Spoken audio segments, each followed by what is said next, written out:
realmente contribuye,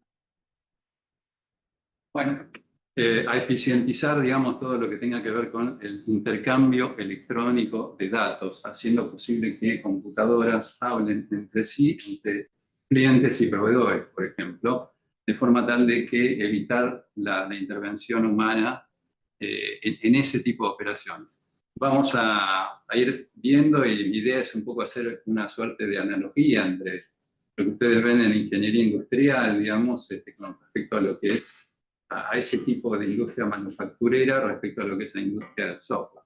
Hay muchas cuestiones en común, muchas que no tienen que ver directamente, pero todos los temas que vamos a ir viendo seguramente se van a enfrentar en la industria manufacturera también, y son temas a considerar también en la industria del software.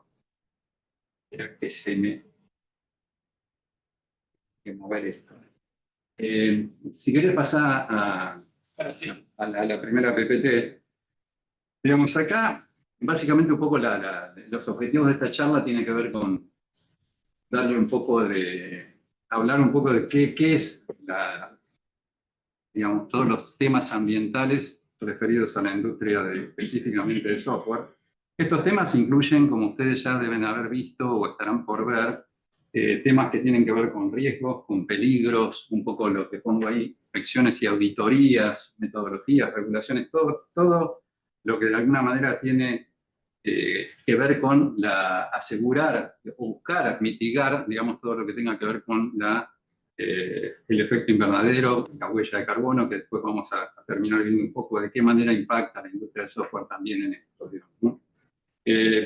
También en algún punto vamos a empezar a hablar de qué es lo que, en este caso nosotros, como Plan Expert, llevamos adelante una práctica o una buena práctica que tiene que ver con esto que les acabo de contar, respecto a lo que tiene que ver a lo que es el intercambio electrónico de datos entre compañías, digamos, ¿no?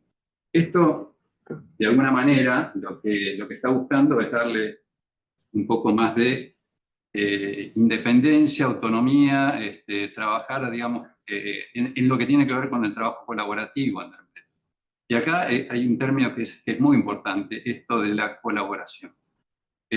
Como ustedes sabrán, digamos, todo lo que tiene que ver con ambiente no es limitado a una sola industria, a una sola problemática. El ecosistema implica, esto es un gran ecosistema que todo lo que hagamos tiene un impacto en lo que tiene que ver con ambiente. Por lo tanto, no es algo aislado, no es algo que ustedes puedan resolver o con solamente resolverlo, lo que sucede en una industria, en su propia empresa, en este caso en una industria de software, sirve per se para resolver el problema.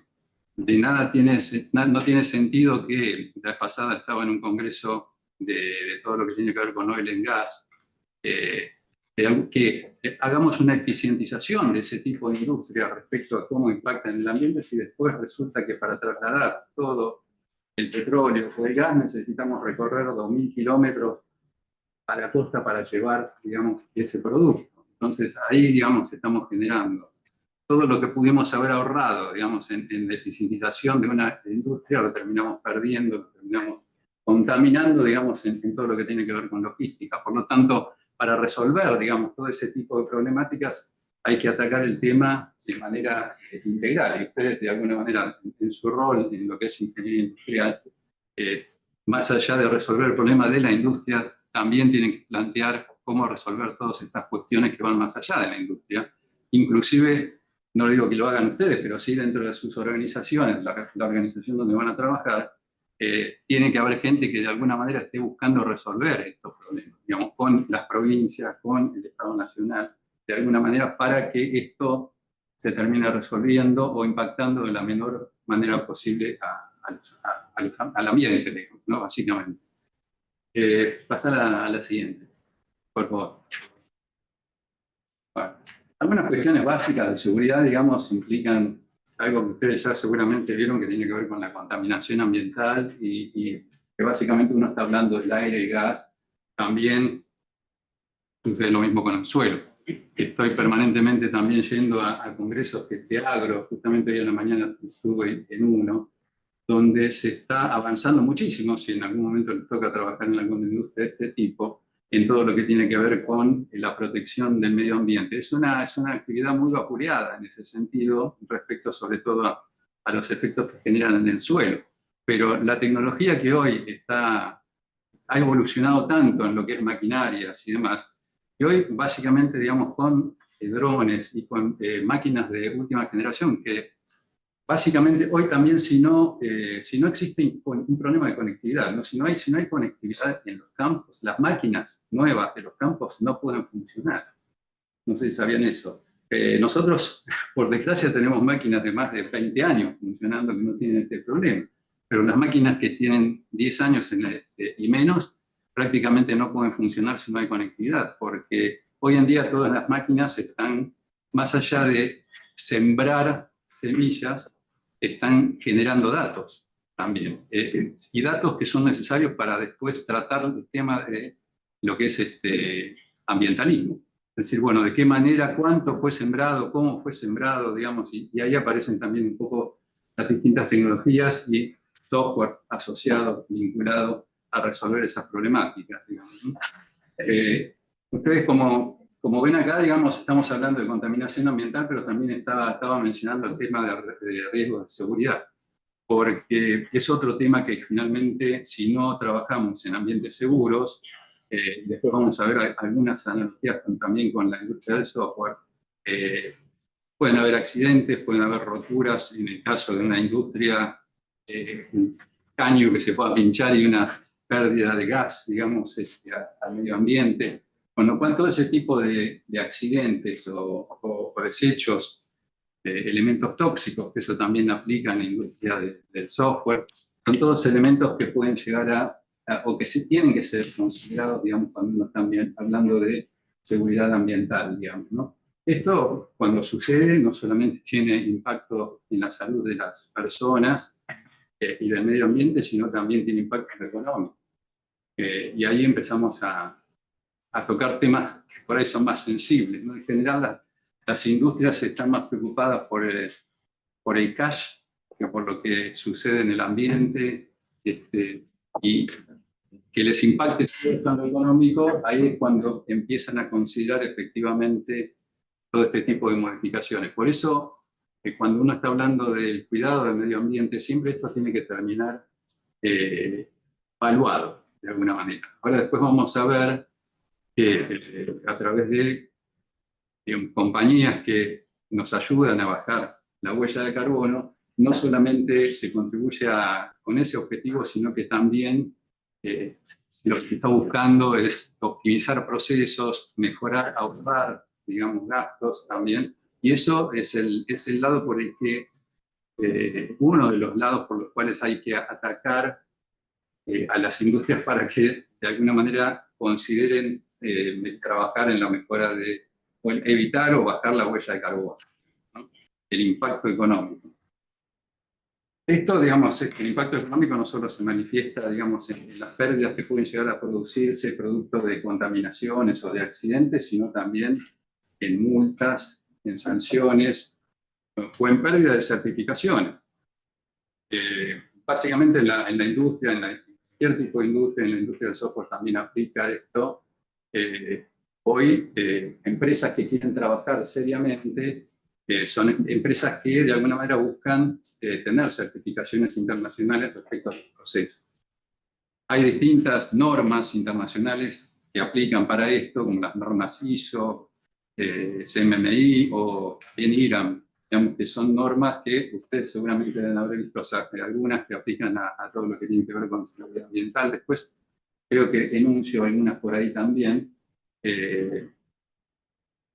Todas estas normas lo que buscan fundamentalmente es generar un orden interno, porque de nada sirve, digamos, proponernos mejoras en lo ambiental si no tenemos una disciplina, un orden en cómo hacemos las cosas, cómo fabricamos en una industria de manufactura o cómo desarrollamos en una industria de software. No tiene sentido por ahí, dentro de lo que es el desarrollo de productos, desarrollo de sistemas en este caso, que todos los programadores vengan y cada uno programe con sus herramientas, cada uno programe como quiera, como pueda, testee, no testee, digamos.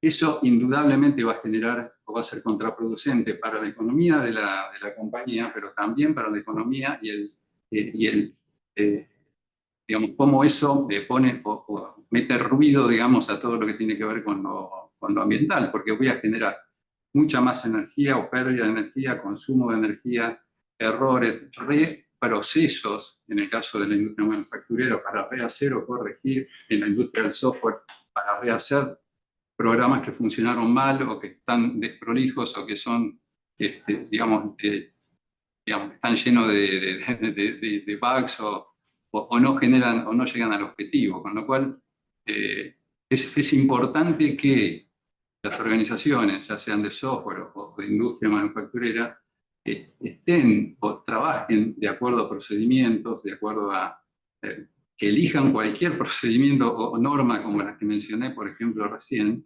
En general tienen que buscar ser normas certificables. Nosotros como compañía estamos siendo auditados todos los años por el Buró Veritas, que es el que nos certifica en ISO 9000 y en ISO 27000, que son normas que lo que buscan es, sobre todo la 27000, tiene que ver con todo lo que es seguridad de datos. Como sabrán, digamos, hoy los hackers están muy de moda y tenemos que tener muchísimas prevenciones, porque el 99,9% de los datos que transitan por mi compañía no son nuestros. Y acá estamos hablando de un tema de prestigio y de seguridad, digamos, de información. O sea, hoy en día, si yo tengo que hablar, digamos, de qué es lo que hacemos en Planes o qué es lo que vendemos en esta compañía, más allá de que damos el servicio de intercambio de información, lo que estamos vendiendo es confianza. Por ahí ustedes no lo ven, pero digamos, la confianza en el consumidor de una industria manufacturera, si se pierde la confianza en un producto, como se puede perder la confianza en un producto de software, se quedan sin ventas. Pierden el mercado, lo gana la competencia. Finalmente también es un tema de confianza. Entonces, estar bajo normas establecidas, certificadas, que sean auditados respecto a los procesos, va a contribuir a que trabajen de manera ordenada, a que trabaje tanto las personas que están trabajando como las personas que van ingresando a la compañía bajo una misma metodología, de una misma manera, que obviamente se puede mejorar, ¿no? Justamente es un poco lo que, después esto ya tiene que ver un poco con las culturas organizacionales y cómo buscamos que digamos, los empleados de alguna manera vayan colaborando y mejorando los procesos. Esto tiene que ser colaborativo también, y se van mejorando, digamos, esos procesos, pero tiene que haber procesos, tiene que haber documentación, tiene que haber registración, para que de alguna manera todo esto se vaya encaminando y consigamos entre todos bajar esa famosa huella de carbono o no acrecentarla, en todo caso, digamos, ¿no?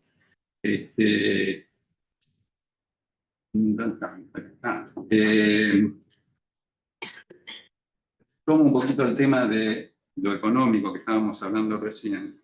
Quería mencionar un poco el tema de la gestión de riesgos. Cuando tenemos peligros o temas de seguridad industrial o de contaminación y demás, lo que normalmente hacen las compañías, industrias, o en este caso la industria del software también, es evaluación de riesgos, buscando prevenir sobre todo. Entonces, pasa la siguiente, si puede ser. Bueno, salió un negro, ahí decía riesgos, créanme. Básicamente, digamos, ¿a qué me estoy refiriendo con esto? Sabemos lo que es peligro. Peligro, digamos, es cualquier situación que de alguna manera pueda generar algún perjuicio humano o material. Normalmente para tratar de prevenir estas situaciones, lo que hacemos es una evaluación de riesgos, y es tratar de analizar y tratar de prevenir, sobre todo, digamos, cualquier actividad que uno considere peligrosa. Ahora les voy a mostrar lo que se conoce como una matriz de riesgo, que básicamente, digamos, esto aplica a cualquier industria, en particular también a la de software, donde de alguna manera uno le asigna una probabilidad de ocurrencia a un evento, van a ir viendo algunos ejemplos que traje por ahí, donde cada probabilidad tiene una posibilidad de ocurrencia y además, si ocurre, tiene un impacto. Ese impacto puede ser alto, puede ser muy bajo, y la probabilidad de ocurrencia también. Obviamente, si tenemos algo que tiene una probabilidad de ocurrir muy alta y un impacto muy alto, eso es lo que tenemos que tratar de mitigar. Ahí, si puedes pasar la siguiente, vamos a ver un ejemplo de esto. Bueno, no sé si llega a ver, digamos, ¿no? Pero en esta columna dice riesgo, y en particular dice, ¿no? Sí, está. Fraude interno o ciberataque, después si puedes subirla un poquito. Acá habla de la probabilidad de 1 a 5, el impacto también con una probabilidad de 1 a 5, el nivel de riesgo, que básicamente es una ecuación, una multiplicación de esto, y la prioridad. O sea, en este caso, un fraude interno tiene una probabilidad de 3, un impacto de 4, y una prioridad de ser tratado moderada. El ciberataque obviamente puede tener una probabilidad 5 y un impacto 5, con lo cual tiene una prioridad alta. La de abajo es básicamente lo mismo, cambia, digamos, un poco el ejemplo, una falla de suministro o una rotación de personal, que también son riesgos. Podemos hablar de un montón de tipos de riesgos, que básicamente es lo mismo, se le asigna una probabilidad a un impacto, y en esta columna una acción de remediación. O sea, en este caso en particular, cada uno de los riesgos, esto es, yo traje acá una cosa muy simple, digamos, en la vida real tiene un montón de renglones, cada industria tiene sus riesgos, en la industria de software también los tiene, digamos, asignado a ciberataques, a falta de energía, a problemas de equipamiento, se rompen servidores, y para eso hay acciones de mitigación, cortes de energía general, digamos, ¿no? Uno normalmente asocia a cosas muy simples, digamos, un corte de energía hoy, y decir, bueno, tengo una UPS y con una UPS ahí estoy resolviendo, digamos, el problema, por lo menos por un tiempo, y después de esa vida útil, de esa batería, de esa UPS, ¿qué sucede, digamos, ¿no? Entonces, lo que persigue un poco todo esto y este análisis de gestión de riesgos es estar prevenido, es estar preparado. ¿Para evitar qué? Para evitar que tener problemas mayores, en este caso, tener mayores impactos en la industria, por ejemplo, prevenir qué sucede si estoy viendo que o tengo un caño pinchado, cómo lo resuelvo, tener los procedimientos, y de vuelta volvemos a hablar de procedimientos, definidos, que son las acciones de mitigación que aparecen acá. ¿Qué es lo que voy a hacer si me pasa eso? Ya no podemos estar esperando que nos pase para empezar a buscar qué hacer. Entonces, se juntan los especialistas del tema, determinan esta matriz de riesgos, empiezan a pensar qué puede pasar acá, esto, le asignan un valor de probabilidad, un impacto si pasa, y eso les va a determinar las prioridades de aquello que tiene mayor impacto. Bueno, hay que empezar a tratarlo de una manera, digamos, urgente, si no lo tenemos previsto, ¿qué vamos a hacer si pasa eso? ¿No? Y esto tiene que ver con, en la industria del software hay algo que se conoce como DRP, que es Disaster Recovery Plan, digamos, ¿no? Que lo que busca es decir, bueno, tenemos un NOC, que es un centro de cómputo donde se procesa virtualmente todo lo que sucede en la compañía. Si explota una bomba ahí, cae un avión, un riesgo. ¿Qué hacemos? Dicen, bueno, nada, en principio deberíamos tener un centro de cómputo de contingencia. Entonces, ok, para seguir operando desde otra locación, no puede estar eso en el mismo centro de cómputo, tiene que estar en otro lado. Pero, ¿qué pasa con los datos? Y bueno, hay que empezar a replicar los datos de un centro de cómputo a otro centro de cómputo, digamos, para que en determinado tiempo yo pueda salir a publicar, digamos, todas mis soluciones desde el otro centro de cómputo. Entonces, bueno, todo eso tiene que estar todo escrito de forma tal de que cuando pase, si es que pasa, todo el mundo no empieza a caminar por las paredes o tirarse los pelos, sino que decir, bueno, a ver, agarremos esto y empecemos a ejecutar esto paso a paso. Pero Sí. En cuanto al impacto, ¿suele ser más impacto económico, impacto en la operación, impacto en la salud de las personas o...? Todo. Digamos, después tenés distintas categorías, si querés, digamos, ¿no? En lo ambiental, en lo operativo, en lo personal, digamos, también, ¿no? Pero son todos riesgos que cada una de las áreas tiene que ir armando a partir de riesgos. Esto, tenerlo escrito es la mitad de la historia. La otra mitad de la historia es probar.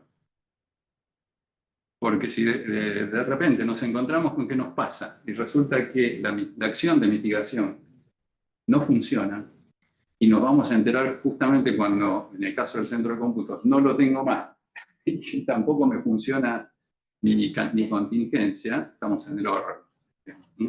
Entonces, lo que sucede ahí es que no solamente alcanza con armar la matriz, sino que además hay que probar todo lo que uno dice que tiene que hacer como acciones de mitigación. Para hacer esto, normalmente en la industria del software, lo que se hace es simular que se perdió conexión con el centro de cómputos A, tenemos que ir al centro de cómputos B. ¿Qué vamos a hacer?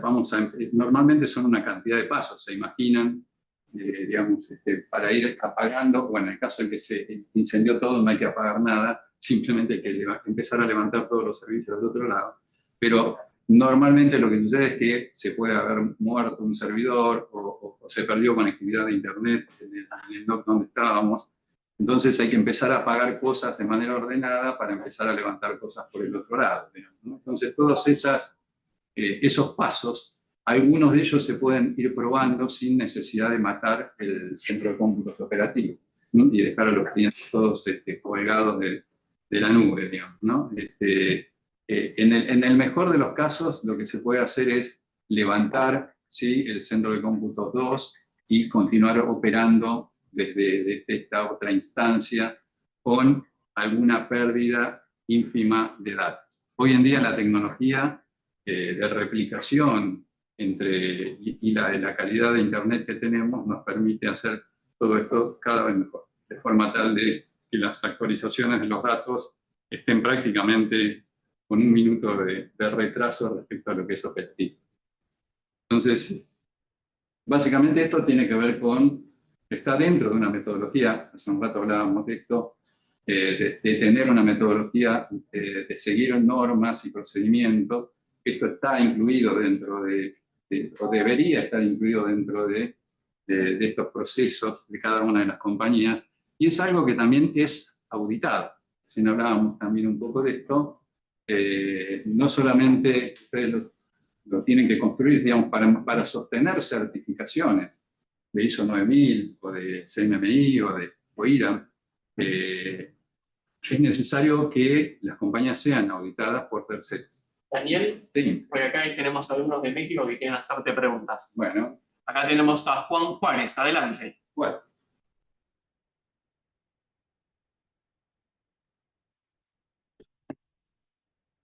Se escucha. No te escuchamos, Juan. Ustedes metan preguntas también acá, ¿eh? Bueno. Si después querés, nos haces... Ahora se murió. Si querés, nos dejás las consultas en el chat y lo preguntamos a Daniel. Dale. O claro, en el chat y la leemos. Está bien.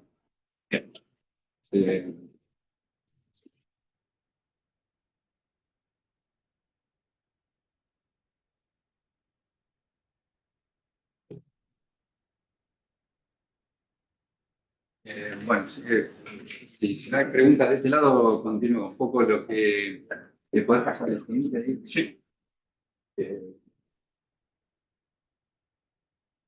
Estaba hablando recién de lo que es auditorías y cómo sostener certificaciones, digamos. Que existen distintos tipos de auditoría. Normalmente nosotros en la compañía tenemos auditorías internas que se desarrollan, digamos, por gente del sector, que básicamente va recorriendo, digamos, cada uno de los procedimientos. ¿En qué consisten estos procesos, procedimientos y demás? Básicamente los escribimos nosotros mismos, diciendo cómo vamos a trabajar, qué es lo que queremos hacer, cómo lo vamos a hacer. Lo que vienen a revisar las auditorías de certificación es que efectivamente estemos haciendo las cosas como decimos que las vamos a hacer. No es que en ISO o en CMMI o en IRAM te dicen exactamente cómo tiene que operar tu industria. No es así. Sí, ellos tienen determinados parámetros, determinadas directivas que se tienen que cumplir. Por ejemplo, que cuando se detectan anomalías y uno detecta en las auditorías, por ejemplo, que no se cumplió un proceso, que haya un registro de esto, que haya se conocen como oportunidades de mejora, que se van detectando, sean tratadas las oportunidades de mejora, efectivamente sean verificadas, que se mejoró el proceso y que quede un registro de todo esto. Estas son todas cuestiones directivas que se tienen que cumplir para que uno mantenga una certificación. Pero nada dice de cómo hacer las cosas. Básicamente ustedes son los que dicen cómo se tienen que hacer las cosas en base a las mejores prácticas. Lo mismo sucede en la industria del software. Básicamente los auditores lo que vienen es a constatar todo esto y cuando de repente verifican que hubo un incumplimiento, porque en lo que es software dicen, bueno, che, acá hubo un bug, ¿quién lo trató este bug? Fulanito. ¿Dónde está registrado que lo trató Fulanito? Hay herramientas, en el caso nuestro de software, Azure DevOps es una de las herramientas de Microsoft para hacer todo seguimiento de procesos, digamos, de código. Hay otras marcas, digamos, Gira es otro, digamos, que básicamente cumplen el mismo rol. Digamos, todo eso debería quedar registrado, no está registrado porque ¿qué pasó? Bueno, y ahí se pueden generar oportunidades de mejora que son fallas leves o se pueden generar no conformidades. Cuando en una auditoría te detectan una no conformidad es un incumplimiento y te dan un plazo para resolver ese incumplimiento y verificar que fue resuelto. Y si no lo resolviste en ese plazo porque te vienen a auditar nuevamente cumplido ese plazo, se te cae la certificación. Y si se te cae la certificación, bueno, tenemos un problema, digamos, ¿no? Porque en general ese es un problema grave para la compañía, implica volver a tener que certificar la compañía entera, con lo cual es un problema no solamente desde el punto de vista de la pérdida del certificado, sino también es un problema de prestigio para la compañía. No decir, bueno, mira, yo escribí que iba a hacer las cosas de esta determinada manera y no lo estoy cumpliendo. Las cosas se pueden corregir, se pueden cambiar los procesos. Justamente también los auditores miran, che, estos procesos hace 5 años que no los revisa nadie. Bueno, una de los puntos también de cada uno de estos procedimientos y demás es dejar indicado cuándo fue la última revisión. Alguien que revisó que esto se siga haciendo, que se siga cumpliendo de esta manera, ¿no? Entonces, Disculpe, profe, tengo una pregunta. Bueno, ¿quién habla? Martín. Martín. Ahí también te escribió en el chat, lo podés ver en el... Ah, se mutió, me parece. Martín. La empresa en la que trabaja... Sí. ¿Descifrado de datos? Exactamente, sí, justo la leyó, así que no le comento. Sí, ahí la leí. Sí, digamos, esa es una buena práctica. Hoy ISO no te exige que cifres los datos de una determinada manera, con determinados algoritmos, pero sí que estén cifrados. Y obviamente ellos hacen, cada vez que auditan a la compañía, hacen recomendaciones de cifrado, ¿no? O sea, y te dicen, che, pero ¿por qué están usando este que es medio débil? ¿No? Porque también existen determinados, bueno, ustedes están en la industria de manufactura, ¿no? Pero en lo que es cifrado de datos, existen distintos algoritmos, algunos más fuertes que otros. Claramente, si una compañía está trabajando con un cifrado de datos muy débil, los auditores externos revén eso y proponen cambios y proponen mejoras. Y esas son oportunidades de mejora. Estoy cifrando los datos. Yo dije que los iba a cifrar, dije que los iba a cifrar con una metodología determinada. Lo estoy haciendo. No hay una no conformidad. Pero sí hay una oportunidad de mejora. Es decir, bueno, cambia esto porque esto es muy débil. Y la próxima auditoría que van a hacer en el siguiente año van a pretender que hayamos hecho ese cambio o que esté en proceso de hacerse ese cambio, digamos, ¿no? Entonces, eso es un poco lo que buscan las auditorías. También hay que pensar que uno no es que esté trabajando para las auditorías, no es la idea, ¿no? A veces hay una creencia que, ¿viste?, hay que prepararse, ponerse lindo, peinarse para que salgamos bien en la foto del auditor el día que viene el auditor. No es la idea. La idea es que el auditor nos encuentre trabajando todos los días como nosotros dijimos que íbamos a trabajar. Y si no, cambiemos como dijimos que íbamos a trabajar y trabajemos mejor. Pero esa es un poco la filosofía que impera en nuestra compañía. Es decir, que venga el auditor cualquier día que venga, nos encuentre haciendo las cosas como dijimos que las íbamos a hacer. Y esto de alguna manera uno dice, bueno, che, para esto es un tema cultural dentro de la compañía y demás, pero tiene impacto en todo lo que tiene que ver con lo ambiental, por lo que ya dije antes. No es lo mismo que todo el mundo trabaje de la misma forma, que uno tenga previsión, que tenga matriz de riesgo, que no la tenga, que sepa qué hacer ante algún incidente, a que no sepa qué hacer. Se pierde mucho tiempo, se pierde energía, se pierde, y inclusive podría generar problemas mayores a los que fueron generados. Imagínense que en una industria, digamos, no funciona el plan de resolver una pérdida de gas o de petróleo o de lo que sea, y el plan B no funcionó, digamos, o no lo tengo ni previsto. Entonces, todo esto tiene consecuencias, ¿no? Y que muchas tienen que ver con el impacto ambiental que genera. Me perdí dónde estaba. Sí, hay algo con Pegas también que realiza otra pregunta. ¿Está bien? Sí, sí. ¿Existe implementación de esta matriz se ocupa únicamente para el sector industrial o puede también usado en el sector de servicios? ¿Te referís a la matriz de riesgo? ¿Aldo? Sí. Sí. Sí. Sí, la matriz de riesgo es algo que aplica para cualquier tipo de industria o servicio también. O sea, no es algo... Obviamente cambian las líneas, ¿no? Las líneas de la matriz, no sé si la estarás viendo por ahí, pero básicamente los ítems de las líneas van a cambiar dependiendo de la industria, pero aplica para cualquier tipo de industria. De hecho, es algo que forma parte de las normas ISO.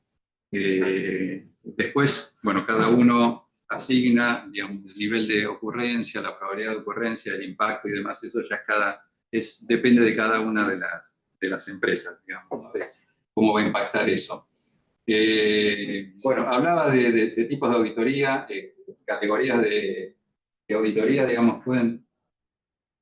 No veo acá la... Sí, no sé si quieres contestarle también a Juan Juárez. Bueno, Sí.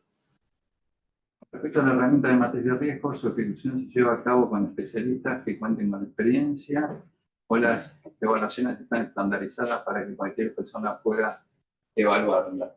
Digamos, la matriz de riesgo en general, digamos, como contesté una pregunta por acá también, están asociadas a una determinada área. Por ejemplo, recursos humanos, por ejemplo, operaciones en una industria, por ejemplo, digamos, la gente de sistemas. Por lo tanto, las que las realizan y las confeccionan son estas personas, las que dicen, bueno, si me pasa tal cosa, voy a hacer tal otra. Son las personas que están trabajando en cada una de esas áreas. Y después son las mismas personas las que terminan probando, y también pueden llegar a ser las mismas personas las que lo ejecuten. No necesariamente las acciones de mitigación, digo, ¿no? No es necesariamente la misma persona con nombre y apellido. Las acciones de mitigación, los procedimientos, son independientes de las personas. O sea, lo que dicen es cómo se tiene que llevar a cabo una actividad. No importa quién la lleva adelante. Dentro de lo que son las matrices, ahora vamos a hablar de otra que es de responsabilidades. Normalmente en las industrias y en las empresas de software también hay una matriz de responsabilidades, digamos, decir, bueno, el principal responsable de llevar adelante esto es fulanito, pero si no está fulanito, es menganito, y si no está menganito, será sultanito, ¿no? Entonces, eso también está previsto, o debería estar previsto. ¿Por qué? Porque el responsable principal puede estar de vacaciones, puede estar enfermo, entonces el que lo tiene que llevar adelante es otro, no está accesible. A veces estos incidentes suceden a la madrugada, no lo encuentro al titular, hablo con el suplente, y si no hablo con el otro, pero todos tienen que estar preparados para poder ejecutar y tener, en el caso del software, digamos, los permisos necesarios para poder acceder a llevar adelante esas tareas, ¿no? Cuando estoy hablando de permisos, estoy hablando del login de cada uno que tenga permiso de poder ejecutar digamos, lo que haga falta, digamos, para poder resolver la contingencia. Espero haber respondido ahí esa pregunta. En general, digamos, las categorías, las auditorías pueden ser obligatorias o voluntarias. En el caso nuestro, bueno, claramente ahí es un poco lo que conté antes. Nosotros desarrollamos auditorías internas, pero también somos auditados de manera obligatoria por los auditores externos. Y existen, como también mencioné, herramientas que nos van ayudando para facilitar todo ese proceso de auditoría. En el caso de software es Azure DevOps o Jira, como comenté antes. Y eso es un software que de alguna manera va dejando rastro de todo lo que va sucediendo desde el punto de vista de desarrollo, tratamiento de incidentes y demás, quedan todos registrados ahí, y después eso, obviamente, se facilita muchísimo todo lo que es la auditoría a partir de tener este tipo de herramientas para hacer toda la parte de gestión. Como dije antes, hay algunos estándares de ISO 14001 o 45001 que hablan de eficiencia de la gestión y de riesgos legales que reducen riesgos, y las 9001 que les mencioné recién respecto a todo lo que es la industria del software, que es lo que nosotros estamos certificando todos los años. Bueno, acá básicamente lo que intenté es poner en blanco y negro, digamos, algunas leyes que tratan todo el tema de regulaciones ambientales a nivel nacional, la 25.675, que establece algunos estándares mínimos para la protección del medio, y normas de seguridad industrial, como la 306 del 19, y lo que son certificaciones internacionales, que son estos que mencioné, 14.000, 064, 067, que son de gestión ambiental y seguridad de trabajo, como las de ISO 9000 y 27000. Eso, de alguna manera, si quieren tener alguna idea de qué es lo que postulan, un poco lo que les acabo de decir, pueden googlearlas, están disponibles ahí también en internet para ser consultadas. Y también el protocolo de emisión de gases de efecto invernadero, ¿no? Y que tiene una cantidad de directivas, digamos, respecto a que van ayudando a las empresas a calcular las emisiones de dióxido de carbono. En particular, hay un link que si le dan... era touch esto. Bueno, fue sin querer, pero ustedes mismos pueden calcular cuánto están generando, digamos, de dióxido de carbono, siguiendo unas cantidad de preguntas que les va haciendo la aplicación, y concluye en si son muy dañinos, poco dañinos, respecto a su, digamos, huella de carbono. Y también, ¿qué es lo que sucede con esto? Digamos, en general las empresas, todas generan huella de carbono. De alguna manera, cuando entran a ocuparse de todos estos temas ambientalistas, lo que empiezan a desarrollar y llevar adelante toda una cantidad de acciones, que inclusive, bueno, vamos a verlas ahora también en el desarrollo de software, intentan mitigar eso. Muy difícilmente lleguen a cero, muy difícilmente, porque no todo depende de ellos, no todo depende de la industria que está fabricando, o en el caso mío de la industria del software. Ahora vemos un poco los distintos alcances que comentó Ricardo, que ya estuvieron viendo, ¿no? Si querés, bueno, porque sí, me fui acá. Respecto a esto, la siguiente sería. Acá tenemos distintos, creo que esto lo estuvieron viendo, digamos, ¿no? Las emisiones de alcance 1, 2 y 3. Básicamente, un poco antes de entrar en detalle, es muy difícil que una industria genere cero, digamos, huella de carbono, tenga cero huella de carbono. Lo que normalmente hacen las industrias, software, de manufactura y demás, es compensar esa huella de carbono. ¿De qué manera? Obviamente económicamente. ¿Cómo lo compensan? Por ejemplo, sembrando árboles. Ahora después vamos a ver algunos números respecto a eso y cómo impacta, digamos, esto también. En la medida de que las actividades, como en el caso nuestro, o los servicios que nosotros damos a la comunidad, bajan esa huella de carbono de las industrias que contratan estos servicios, van a tener, en este caso, un menor impacto en la compensación económica de esa huella de carbono. Por ejemplo, teniendo que sembrar menos árboles, ¿no? Eso es una forma de compensar la huella de carbono, poniendo, digamos, volviendo digamos, a tratar de purificar el aire, digamos, que se enrareció, digamos, producto de la actividad económica, digamos, ¿no?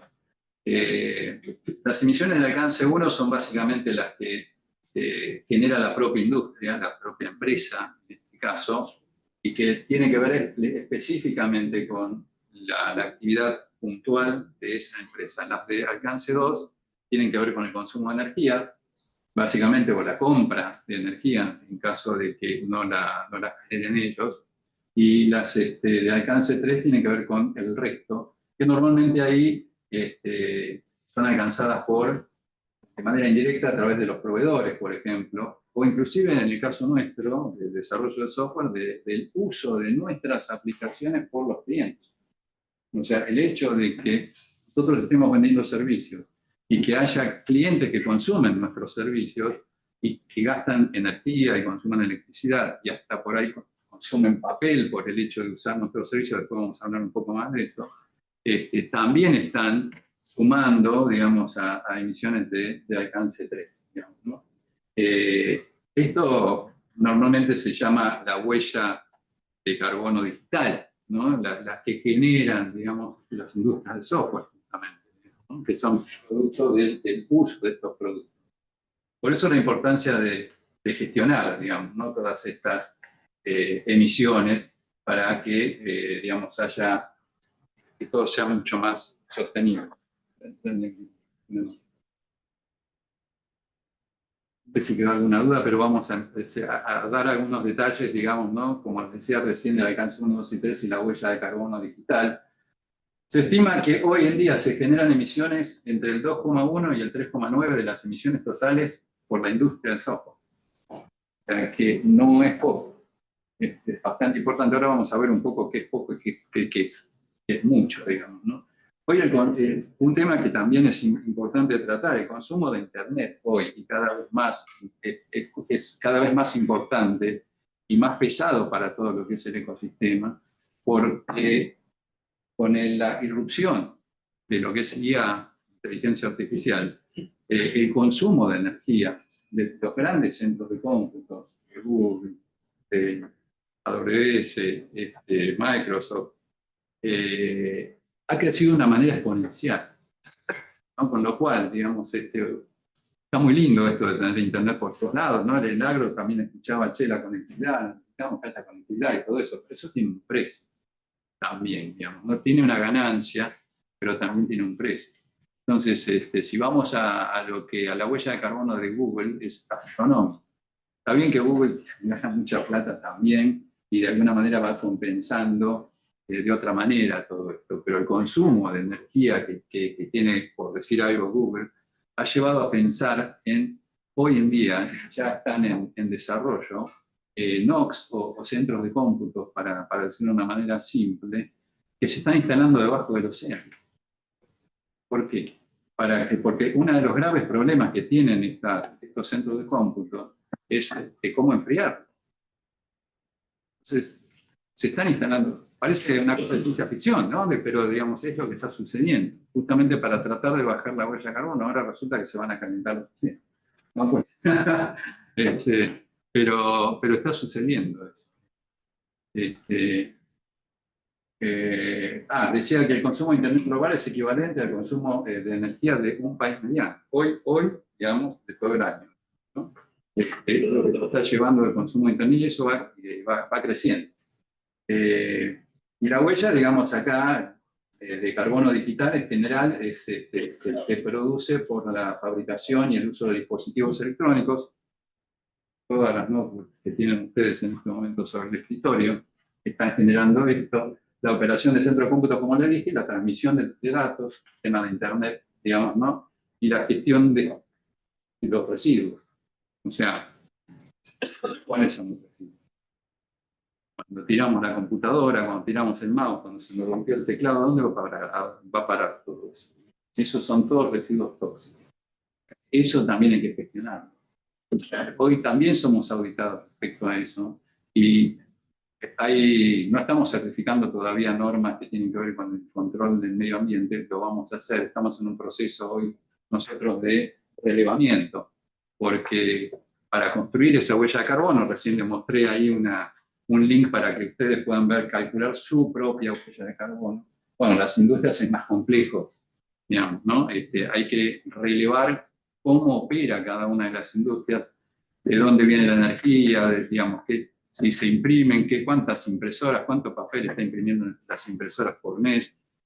Mucho detalle, digamos, que hay que ir relevando para si la gente que viene a trabajar utiliza transporte público, si no utiliza transporte público, si vienen varios en autos, no vienen varios en autos. Es una investigación hasta determinar lo más preciso posible cuál es la huella de carbono de cada una de las industrias. El consumo de energía eléctrica, obviamente, digamos, ¿no? Cuánto consumen los NOx, donde nosotros tenemos hospedados todos nuestros servidores. Bueno, todo eso va a determinar cuál es la huella de carbono de, en este caso, la industria del software.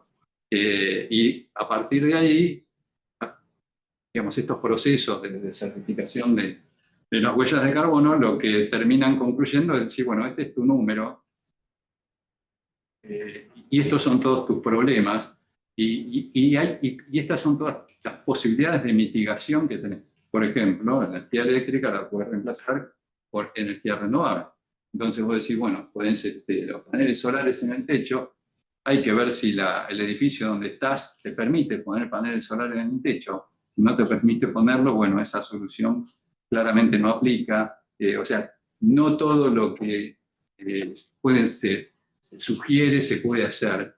Y por eso dije al principio de todo, es difícil que una compañía pueda llegar a una huella de carbono cero. Siempre va a haber algo que no se va a poder mitigar. Otras cosas sí se van a poder mitigar, ¿no? Por ejemplo, decir, llegar a la impresión de papel cero en una compañía, en una industria. En general, digamos, nosotros hoy estamos imprimiendo poco y nada de papel. Eso se puede medir, se puede verificar. Digamos,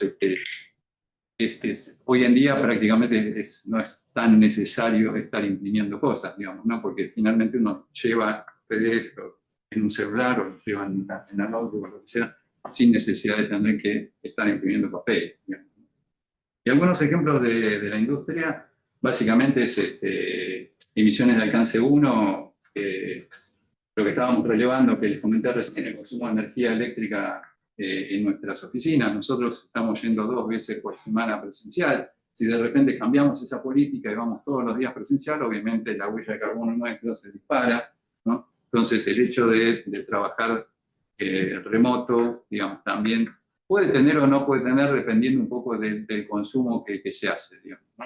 Por ejemplo, fíjate. Sí, tenía una pregunta. Dale.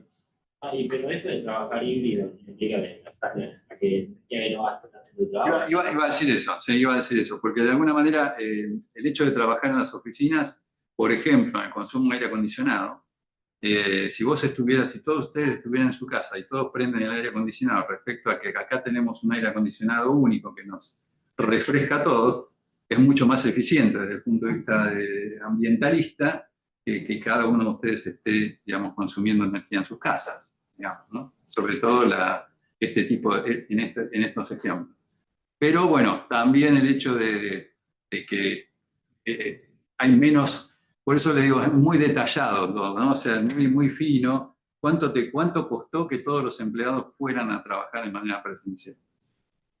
¿Cuál es la huella de carbono de la utilización? Salvo que fueran todos en bicicleta, por ejemplo, que sería una alternativa, ¿no?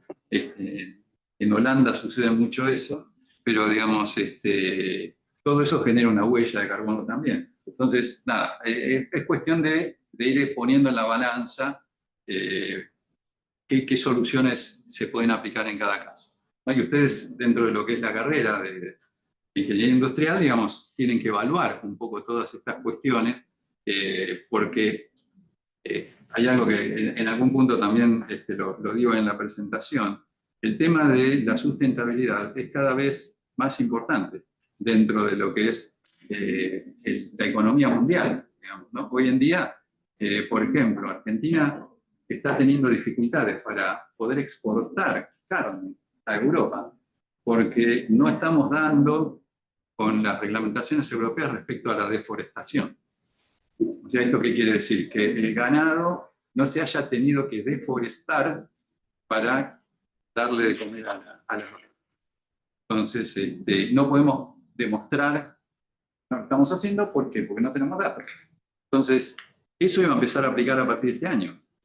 Por suerte, lo postergaron para el año que viene, pero Argentina todavía no está en condiciones de exportar a la Comunidad Europea carne por esta razón, ¿no? Y por otras también que tienen que ver con la trazabilidad. En el ganado, digamos, ¿no? Estoy abriendo un poco más el tema, no solamente a la industria, ¿no? Entonces, digo, la importancia de la sustentabilidad. Las grandes empresas hoy, a nosotros en particular, nos están pidiendo informes, más allá de cómo tratamos los datos, cómo tratamos el tema de energía. Entonces, si nosotros no estamos siendo compliance, ¿no? Si, digamos, teniendo en cuenta todas estas cuestiones y damos una respuesta respecto a, mira, sí, nosotros tenemos esta medición, que ahora vamos a ver lo que es los informes de sustentabilidad, que también traje algunos links ahí para ver,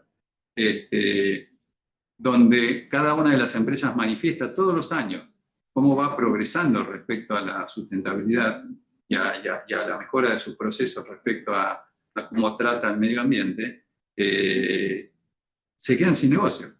O sea, las empresas van a empezar a requerir que las industrias, la fabricación, la trazabilidad de los procesos, por eso la importancia de tener metodologías y de tener, digamos, de trabajar ordenadamente con procesos y demás, de ir registrando todo lo que uno va haciendo. Por ejemplo, en el caso de la carne, nos están dejando afuera de un negocio. Y yo no puedo demostrar dónde nació ese animal, digamos, cuántas veces fue vacunado, si el lugar donde estuvo pastando fue deforestado o no fue deforestado, cuál fue el seguimiento que se le fue haciendo todo el tiempo. Toda esa registración, que es algo que hoy en día se requiere. Estoy llevándolo al tema de campo para abrir un poco más distintos escenarios. Esto también sucede desde el punto de vista de las industrias, digamos, ¿no? Entonces, obviamente, esto es un proceso. No es que esto va a suceder del día a la noche, pero hay que comenzar a tener en cuenta esto y a considerar los temas ambientalistas en todo el proceso de fabricación, de manufactura o de software, ¿no? Porque esto es algo que en los próximos 10 años prácticamente va a ser un estándar. Es necesario que así sea, porque el compromiso que se está generando, digamos, respecto al medio ambiente, ¿no? Bueno, ya creo que mencioné todos estos alcances un poco de la charla. Si querés pasamos a la siguiente. Bueno, y acá hay algunos ejemplos de cálculos un poco más duros, ¿no? De electricidad en la oficina, 10.000 kilowatts al año implican 2 toneladas de dióxido de carbono estimado, ¿no? Esas son las siglas SO2. 2.000 toneladas de carbono la electricidad en una oficina. Viajes de negocio en avión, 15.000 kilómetros por año. 15.000 kilómetros, vamos a Europa, digamos, ¿no? Tiene una huella de carbono de 2 toneladas y media prácticamente. Bueno, algunos ejemplos, digamos, ¿no? Este factor de emisión, porque, digamos, básicamente es la multiplicación de la actividad por un factor de emisión, en este caso de energía eléctrica o de viajes en avión. Acá abajo están un poco de dónde se obtuvieron estos factores de emisión. En algunos casos son de los ministerios de España y de una entidad que se ocupa justamente de control de emisiones y demás, que es el IPCC, que que tiene todos estos factores de emisionalidad. Después, si quieren, mírenlo un poco más en detenimiento. Y acá llegamos un poco a lo que son los reportes de sustentabilidad que les comentaba, digamos, ¿no? Que todas las actividades que nosotros vamos llevando adelante para tratar de mitigar, digamos, todo lo que tiene que ser el impacto de lo que hacemos en el medio ambiente, lo que espera la comunidad es que haya un reporte de esto, y es que es lo que de alguna manera tenemos que entregarle a las contrapartes, a los clientes, a los proveedores y demás, para como demostración de qué es lo que estamos haciendo para contribuir a mejorar la huella de carbono. Esto es mucho más que un numerito, che, mi industria genera tal huella de carbono, sino un detalle de las directivas, escriben los dueños de las empresas en estos informes diciendo cuál es el compromiso de la compañía, digamos, cuáles son las responsabilidades que tenemos, obviamente también cuál es nuestra medición. No sé si acá, creo que está el de Mastelone y el de Patagonia Haití, como para mostrarles un poco la forma que tiene todo esto. En breve van a estar los nuestros también. Reporte de sustentabilidad. Mensaje del presidente. Foto del presidente. Bueno, ahí más adelante aparecen los parámetros del reporte.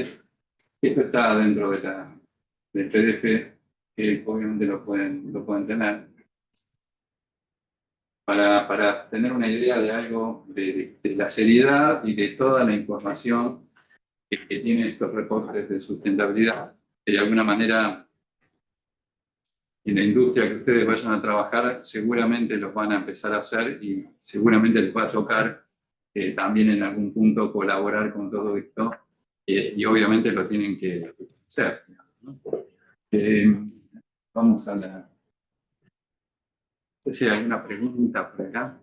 Si aprovecho de tomar agua. ¿Está entendiendo todo esto? Mucho silencio. De esta parte todo bien, profe. ¿Eh? De esta parte todo bien, profe. Bueno, gracias. ¿Dónde están?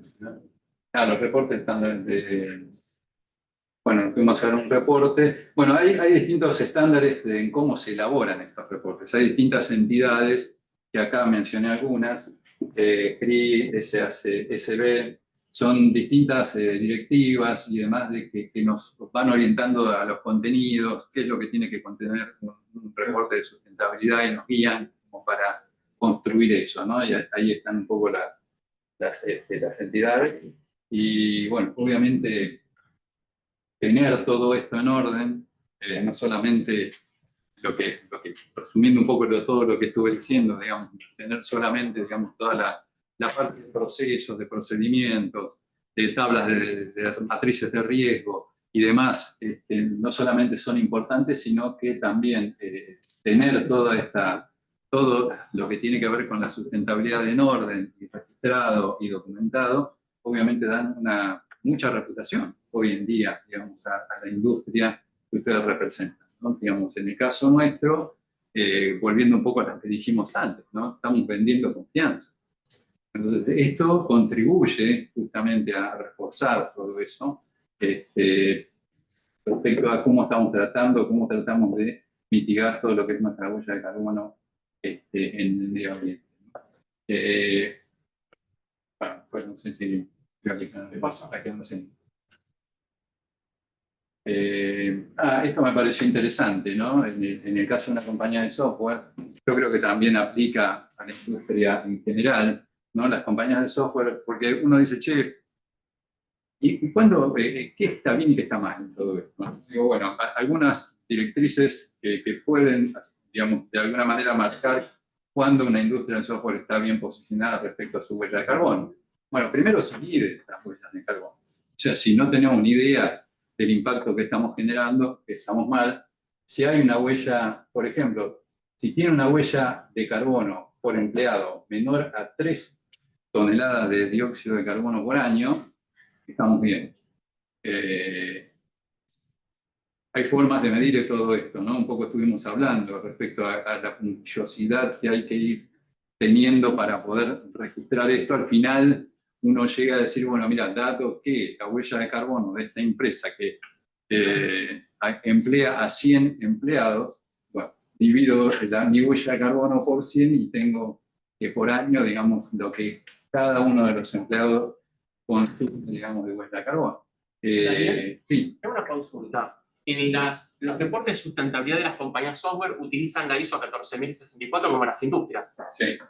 Sí. Es el parámetro para... Sí, es independiente. Sí. Tal cual. Tuvimos una auditoría que justamente lo que nos decía es que tenemos que aplicar esa. Todavía no estamos certificados ahí, como dije, pero es la norma que tenemos. La que lo utilizan en Europa. Sí. Que es bastante buena. Sí.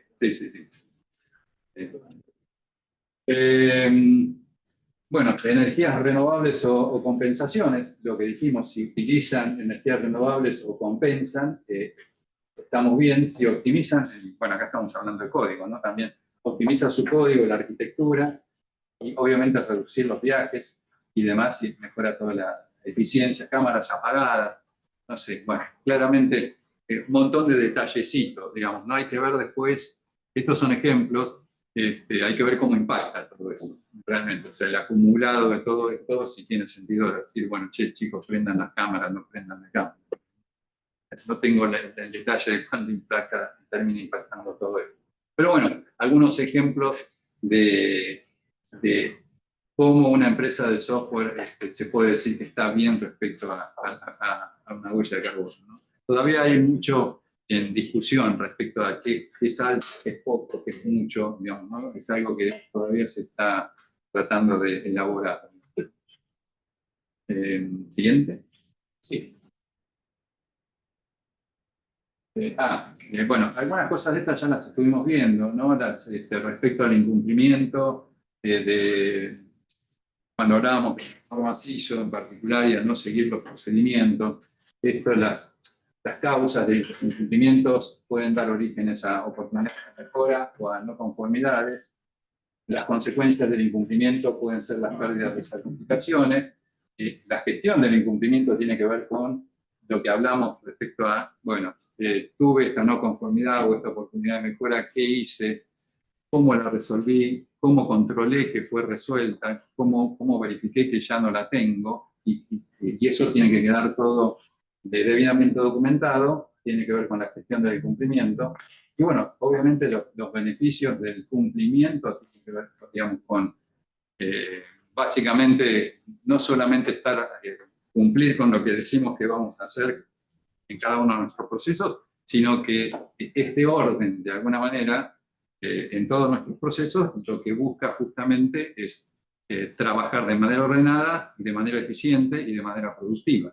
Es un poco lo que persigue, digamos, toda esta metodología, ¿no? Trabajar con una productividad de forma tal de que nuestros esfuerzos de trabajo sean lo más productivos, tendiendo a hacer mejor nuestro trabajo por un lado, pero también a generar el ahorro de energía que todo esto implica, digamos, ¿no?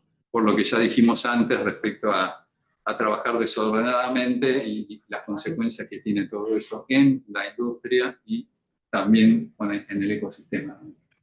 ¿Qué les pasamos? ¿No? Sí.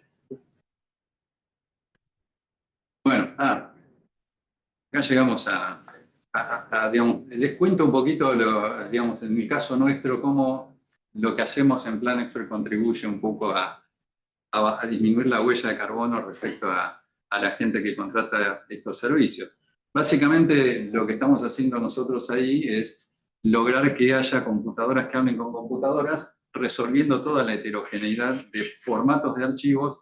Imagínense una factura que tiene que salir de la empresa A y llegar a la empresa B, ¿no? Desde el punto de vista de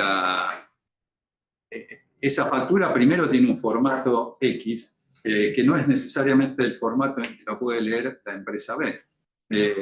La empresa A lo emite por HTTPS, por VPN, por FTP, por distintos protocolos de comunicaciones, que no necesariamente es como lo puede recibir la empresa B.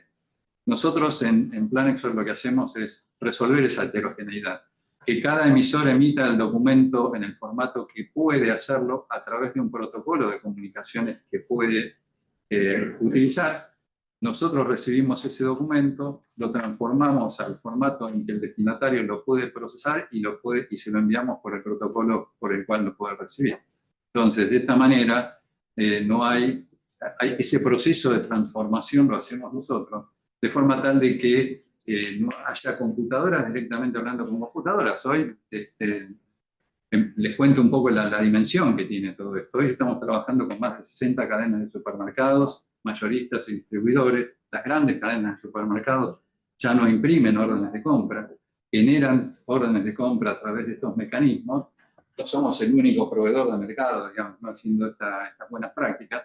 Esas 60 cadenas de supermercados tienen una comunidad de más de 2.000 clientes nuestros que están superproveedores, supermercadistas, donde hay proveedores como Serenísima, Argos, Unilever, todos proveedores muy grandes, algunos más grandes que muchos mayoristas, y otros muy chiquitos también, digamos, ¿no? Haciendo posible que, digamos, esas órdenes de compra entran directamente a los sistemas de, por ejemplo, Unilever, y se despacha esa mercadería directamente a la cadena de supermercados con un remito electrónico también que le anticipa la llegada de esa mercadería al supermercado, de forma tal que el supermercado, cuando llega el camión con la mercadería, ya está esperando para piquear con un código de barra toda la mercadería que está llegando, y la factura también, digamos, de forma tal de que la factura esa que emite el proveedor se integra directamente a la cadena de supermercados. Con lo cual los tiempos se imaginan ahí que antes pasaban, ¿qué pasaba? Papel para acá, papel para allá, se perdió el papel, se rompió la factura, se rompió el pedido, no llegó, lo perdió el pibe. La factura resulta que nadie la vio, estaba cajoneada en algún lado, digamos, no todo ese tipo de cosas con esta tecnología desaparecieron. Entonces, y desapareció el consumo de papel prácticamente. Hoy, a través de Planexor, están procesándose cerca de 8 millones de documentos por mes, 80 millones de documentos por año. Si nosotros tuviéramos que medir eso, no sé si lo puse por acá, pero en algún punto aparecía por ahí, pero bueno, la cantidad de árboles, 8 millones de documentos por mes equivalen a 16.000 árboles menos en el planeta. Entonces, en un mes. Entonces, si nadie imprimiera esas 8 millones de documentos que se transaccionan por en este caso, mi compañía, estaríamos talando 16.000 árboles por mes. No podemos impedir que la gente imprima papel. Hoy en día no es necesario hacerlo, pero seguramente se están imprimiendo papel, digamos, ¿no? Esto es algo bueno, esto obviamente nosotros lo estamos haciendo para que estas compañías sean más productivas y acelerar los procesos de pago y demás, digamos, ¿no? Recuerden que todo, si no hay un impacto y una contraparte económica, digamos, las compañías no adquieren la tecnología. Y, digamos, en paralelo estamos contribuyendo, digamos, a bajar la huella de carbono de cada una de las compañías que están trabajando, digamos, con esta práctica. Que es algo que a ellos les va a implicar, en la medida que esto vaya creciendo y se le vaya dando cada vez más espacio a todo el tema de sustentabilidad, van a tener que plantar menos árboles, digamos, ¿no? Y menos erogaciones económicas para compensar la huella de carbono, producto de que están subidos arriba de esta tecnología. Entonces, básicamente, digamos, bueno, reducción del papel, como dije, en un 80%, obviamente la trazabilidad de todos los documentos. Antes por ahí no se sabía si, hoy en día, digamos, ven que el documento no solamente le llegó al destinatario, o la factura le llegó al destinatario, sino si también la vio o no la vio, todo eso queda registrado, digamos, en los sistemas. Con lo cual, digamos, se gana, digamos, también desde ese punto de vista, no hay pérdida de notas de crédito, va y viene porque resulta que recibí algo mal, facturé y resulta que recibí la mitad porque la otra mitad estaba roto. Todo ese tipo de cosas se ven reducidas, digamos, a partir de estas buenas prácticas, ¿no? Obviamente se reducen hasta 12 toneladas de dióxido de carbono por año gracias a la optimización de todos estos procesos. Y en el impacto ambiental, ahí puse 25.000 hojas de papel al año, preservan más de 50 árboles, o sea, 8 millones de documentos por mes procesados por la compañía, son 16.000 árboles que estamos evitando que se corten si es que nadie imprime nada. Ese es el tipo de desarrollo que estamos haciendo en la compañía. Bueno, cuando me encontré con Cecilia en una reunión del IPG, que es el Instituto de Petróleo, y le conté un poco todo lo que estábamos haciendo, me decía, pero no sé si la conocen, Cecilia, pero es muy extrovertida, digamos. Me decía, ay, pero venía lista para contar un poco todo esto, que qué sé yo, para que vean el ejemplo, algo de cómo esto en la práctica sucede, digamos, ¿no? Y bueno, acá estamos. Creo que queda la última. Bueno, la última, sí. Bueno, básicamente, digamos, yo creo que hoy, para ir cerrando este tema, hoy el tema de sustentabilidad ya no es una moda. Digamos, el tema de sustentabilidad es una responsabilidad. O sea, ustedes, futuros ingenieros industriales, hoy van a tener bajo su responsabilidad o su mirada, digamos, y su actitud, inclusive, porque también es una actitud de esto, ¿no? De levantar la mano y decir, che, pero esto que estamos planteando acá no es sustentable, digamos, ¿no? Obviamente hay mucha más, yo acá les diré un poco cómo aplica todo esto a una industria determinada, pero que también mucha relación tiene con la industria de manufactura, en definitiva, muchas cosas en común. Yo creo que es un desafío también para cada uno de ustedes cómo ir después dando la entidad en la vida real, lo que sea que estén trabajando. Y por último, para cerrar, recién cuando arrancó Ricardo, me dijo, bueno, acá tenemos un experto. Y yo quisiera que ustedes no se definan como expertos, porque cuando se definen, y no, digamos, los expertos son especialistas en algo que ya fue creado, y en algo que ya que está ocurriendo permanentemente y todo el mundo conoce, ¿no? Y ese es un experto en algo que ya existió o que comenzó a existir hace un montón. A mí me gustaría que ustedes se definan no como expertos el día de mañana, sino como innovadores. El innovador es una persona que está justamente cambiando, proponiendo algo nuevo, proponiendo algo diferente. Las cosas siempre se pueden hacer diferentes, siempre se pueden hacer mejor. Está un poco en la responsabilidad y en las manos de ustedes y en la actitud, sobre todo, buscarlo y conseguirlo, por el bien de todos. Bueno, nada más.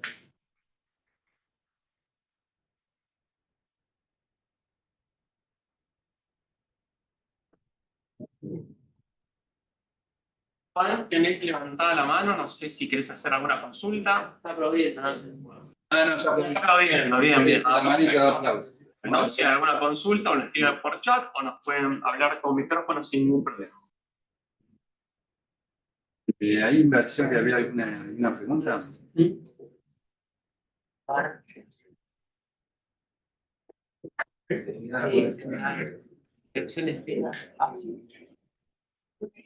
Agradeciendo. Tenés elogios. Tenés elogios. Ah, bueno, sí. Perfecto, tenemos la grabación.